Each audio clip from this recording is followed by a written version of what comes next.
And I was like, what?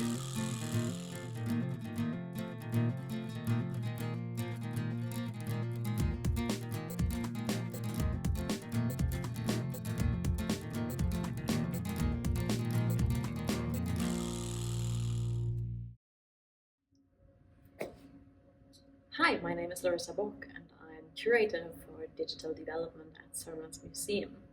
And when I think of the main benefits of Open GLAM, I always think of three aspects: access, new perspectives, and development and change. Because by making our cultural heritage collections accessible to the wider public and researchers, we not only provide them with access, but we as institutions and organizations also gain new perspectives on the objects and the knowledge and skills that we preserve in our collections. And that comes with a lot of potential for development and change in organizations that we really need in order to become resilient institutions fit for the future. There are, of course, some barriers for Open GLAM right now, and I think always of two aspects. One is copyright, which can be perceived as really complicated and also takes a lot of energy and resources from organizations and professionals to gain more skills and competence in. But there is also a barrier, and this is the mindset that we often see in the cultural heritage field, where professionals in cultural heritage institutions see open access as a risk, and in their views, closed or restricted access to cultural heritage data and collections can be a way to protect cultural heritage collections and especially protect them from different perspectives. And I think that is a barrier to the value that cultural heritage collections can have for their respective communities and societies. And if I think of someone who inspired me and who opened my eyes when it comes to Open GLAM, I think of two people. First one is Chao Tayana Maina, a Kenyan digital heritage professional.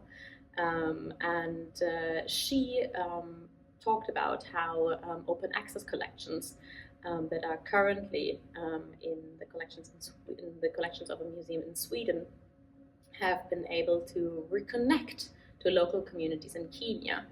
And that was a really powerful story about how cultural heritage collections that have become open access can also find their ways back into the communities that they belong to.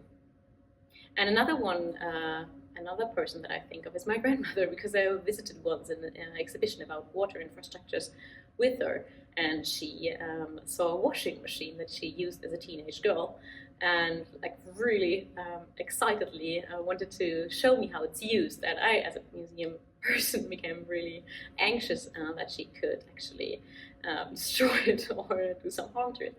But when I think of it now, I always think about how can we actually use the digital sphere to connect people that have a story about objects with the original object without creating damage or without creating risk for a physical object. And if I had the chance to personally address those that are hesitating to open up their collections, I would always encourage them to think of the potential increase in relevance that they could find. Right now, in post-pandemic times and in a different period of time, many cultural heritage institutions are struggling to demonstrate and increase their value for their communities, and creating an illusion of scarcity or protecting closed collections will not increase the transparency that the communities and societies right now need in order to see how much change and how much value there is in open cultural heritage institutions.